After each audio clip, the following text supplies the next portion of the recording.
Hey guys, welcome to our first regular season edition of the Three-Man Weave. We are live here from Assembly Hall following IU's 14th consecutive season opening win. They defeated Stony Brook Seawolves tonight, 96-66. To start off, Cody Zeller, his debut in an IU uniform, kind of got off to a slow start. The game really turned. It was 22-21 with about 7 minutes to go in the first half, and Zeller was hit in the groin region by Seawolves forward Danny Carter. They went to the tape. It really took a long time. I guess Zeller went to the refs and told them none of the 3 officials saw it. Carter was then ejected. IU hit 5 free throws on that trip and really took off from there. Ended the first half on a 27-7 run. Then Zeller, to start the second half, had 8 points in the first 5 minutes. Highlighted it with a dunk in the middle of the second half. He went coast to coast on a fast break, dribbling the whole way. Finished with 16 points and 10 rebounds. That marks the 3rd time in the last 4 years that a freshman has had a double-double in his first game. But Connor, talk a little bit about the first half. There are other guys that stepped up, and really it's that sophomore duo of Will Sheehy and Victor Oladipo.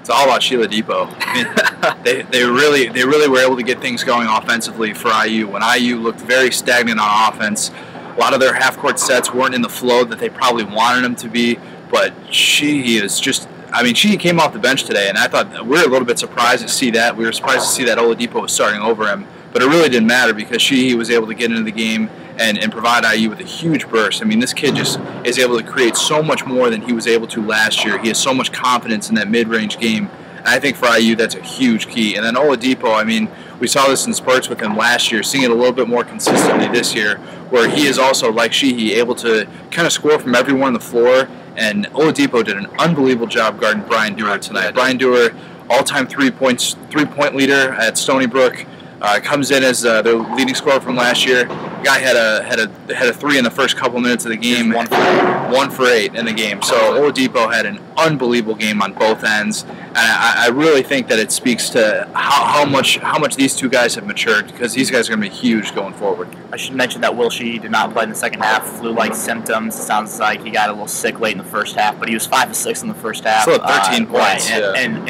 in only 10 minutes. Avi, talk a little bit about the depth. Tom Crean in his post-game presser said he's got 7 starters, and the guy that really stepped up for the bench is Derek Elston tonight. Sure, and kind of just real quick to your point, I just want to point out that Crean did say in his postgame that Sheehy is, he's a starter guy. He didn't start tonight because they were playing they wanted a bigger lineup. Right, they wanted to go a bit bigger. But Kevin, you're exactly right.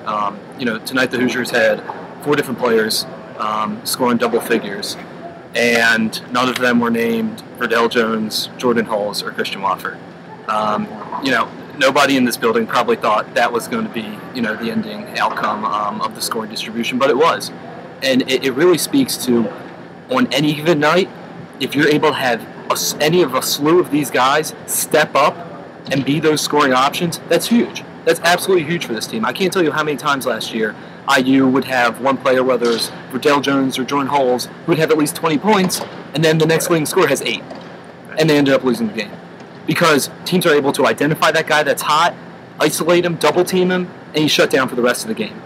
But tonight, so many players got involved, and Cody Zeller was a huge catalyst for that. Once they got Cody involved in it, it opened up so much of the court for a lot of different players. And, one of those guys is Derek Elston, a guy who last year a lot of people didn't think, really played up to his potential, but to his credit, it was because of an injury. He told us in postgame he's feeling a lot better. This is the best he's felt, and it reflects into the box score where he got 11 points, 5 for 6 shooting night, really showing that mid-range jumper, and can absolutely be an asset off the bench for this Indiana Hoosiers team this season. Mentioned Jordan Hulls and Verdell Jones didn't score, but I believe they combined for 13 assists and just 3 or 4 turnovers on the night. So those guys, having 2 guys in the backcourt that can't handle the ball, obviously they will face more pressure as the year goes on. The other thing, guys, that I like out of really Elston, we saw Matt Roth come and hit some threes, but how about the freshman, Remy Abel, I thought came in, provided some great minutes, energy. Austin Etherington hit a couple threes late. 3 for 3 shooting night for Austin. Right, and for those guys who definitely aren't as heralded as Cody Zeller, for them to come in and hit some shots, I think was huge. And Tom Crean did say after the game that in years past those guys would be starting, but now this team has depth, and so they can be the 8th, 9th, 10th man that comes in for IU. Any other thoughts, guys, that you have going forward? Yes, it is an opener, and yes, a lot of IU students are probably going to think, you know what, IU should blow out Stony Brook. But coming in, Stony Brook is a team that Tom Crean talked up a lot. He said that Stony Brook was going to be a team that has potential to make the tournament. It was the toughest opening team he had seen in his 13 years as a head coach. And I think if you look at the performance that IU got today, I don't know if I've ever seen a deeper performance from this team in the Tom Crean era, and that's saying a lot because the production that you got out of the bench was really, Avi talked about it. And when, you've already seen what Jordan Hulse can do, what Verdell Jones can do, and Christian Watford and guys like this, you don't really need to see them scoring 15, 20 points. A lot was made tonight about the guys that, you had question marks coming into this season. I think that's huge going forward. It's cliche, but it was a team effort. Really had 46 bench points tonight, so that's 46 of your 96. Right. I believe you had 8 guys that scored at least 7 points, so I think all those point to some big stats. A few other stats that found 65% shooting from the field is their best effort since Michigan last year, and the 96 points is the most since South Carolina State in December of the non-conference schedule. And to piggyback off Connor's point about, that Stony Brook is not just a throwaway game, Crean compared them to a Wisconsin-esque style team. Very slow, likes to slow it down, get into that half-court sets. And Cody Zeller, what does he do?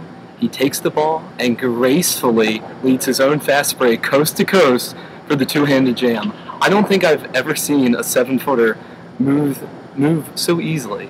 And it really was one of those games that Indiana just took control over in the second half, closed it out, and there was not a doubt in anybody's mind. You made it a point to get to the free throw line 21 of 24 on the night from the stripe, something that they need to do in these non-conference games, especially when they're going up against smaller guys like Stony Brook had tonight. So Friday is the opener. Sunday is the next game. Chattanooga comes into Assembly Hall for a 5 o'clock tip. The Mocs were picked to win the North Division of the Big South Conference. I believe, correct me if I'm wrong, guys, but Tom Crean said in his post-game presser they had 4 different players that scored over 25 points in one game last year. I know they have a lot of transfers from some bigger D1 schools that are now playing for them. So it'll be interesting to see what happens. And then again, it's quick to start the year. They travel to Evansville next Wednesday. So for Connor O'Gara, Avi Zalen, I'm Kevin Bowen. Thanks guys for watching, and we'll see you Sunday evening.